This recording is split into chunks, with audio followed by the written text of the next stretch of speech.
Your Royal Highness, Excellencies, distinguished guests, ladies and gentlemen, the pandemic has taught us that national solutions to global problems do not work. We come to Glasgow with global ambition to save our people and to save our planet, but we now find three gaps. On mitigation, climate pledges or NDCs. Without more, we will leave the world on a pathway to 2.7 degrees, and with more, we are still likely to get to 2 degrees. These commitments, made by some, are based on technologies yet to be developed, and this is at best reckless and at worst dangerous. On finance, we are $20 billion short of the $100 billion, and this commitment, even then, might only be met in 2023. On adaptation finance remains only at 25%, not the 50-50 split that was promised nor needed given the warming that is already taking place on this earth.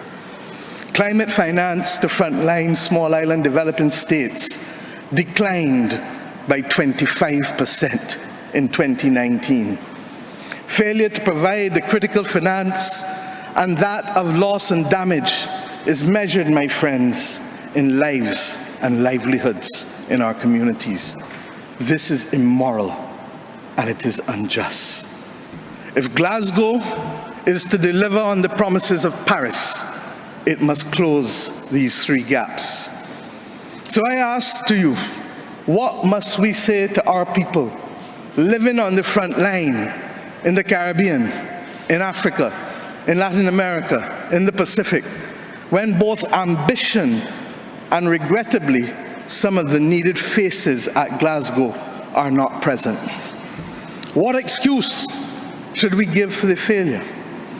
In the words of that Caribbean icon, Eddie Grant, will they mourn us on the front line? When will we, as world leaders across the world, address the pressing issues that are truly causing our people angst and worry, whether it is climate or whether it is vaccines? Simply put, when will leaders lead? Our people are watching, and our people are taking note. And are we really going to leave Scotland without the resolve and the ambition that is sorely needed to save lives and to save our planet? How many more voices and how many more pictures of people must we see on these screens without being able to move? Or are we so blinded and hardened that we can no longer appreciate the cries of humanity? I have been saying to Barbadians for many years that many hands make light work.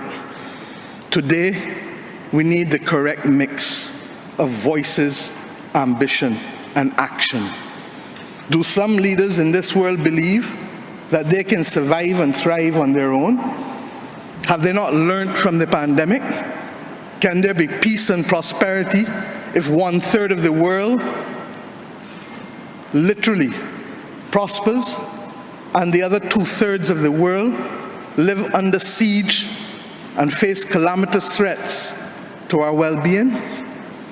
What the world needs now, my friends, is that which is within the ambit of less than 200 persons who are willing and prepared to lead. Leaders must not fail those who elect them to lead. And I say to you, there is a sword that can cut down this Gordian knot, and it has been wielded before. The central banks of the wealthiest countries engaged in $25 trillion of quantitative easing in the last 13 years. 25 trillion. Of that, 9 trillion was in the last 18 months to fight the pandemic. Had we used that 25 trillion to purchase bonds, to finance the energy transition, or the transition of how we eat, or how we move ourselves in transport, we would now today be reaching that 1.5 degrees limit that is so vital to us. I say to you today in Glasgow that an annual increase in the SDRs of $500 billion a year for 20 years, put in a trust to finance the transition is the real gap, Secretary General, that we need to close, not the 50 billion being proposed for adaptation. And if 500 billion sounds big to you, guess what? It is just 2% of the 25 trillion. This is the sword we need to wield. Our excitement 1 hour into this event is far less than it was 6 months ago leading up to this event. Can we, with those voices and these speeches from Sir David and others, find it within ourselves to get the resolve to bring Glasgow back on track? Or do we leave today believing that it was a failure before it starts? Our world, my friends, stands at a fork in the road. One no less significant than when the United Nations was formed in 1945. But then, the majority of our countries here did not exist. We exist now. The difference is we want to exist 100 years from now. And if our existence is to mean anything, then we must act in the interests of all of our people who are dependent on us. And if we don't, we will allow the path of greed and selfishness to sow the seeds of our common destruction. The leaders of today, not 2030, not 2050, must make this choice. It is in our hands, and our people and our planet need it more than ever. We can work with who is ready to go, because the train is ready to leave. And those who are not yet ready, we need to continue to ring circle and to remind them that their people, not our people, but their citizens, need them to get on board as soon as possible. Code red to the G7 countries.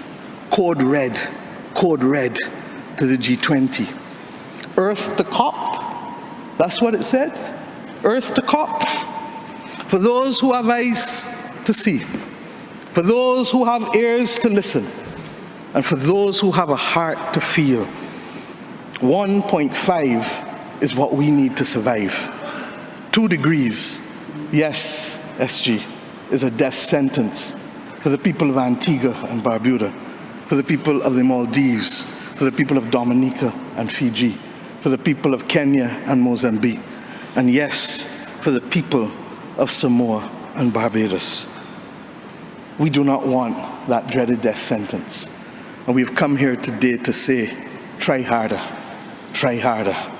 because our people, the climate army, the world, the planet, needs our actions now, not next year, not in the next decade. Thank you.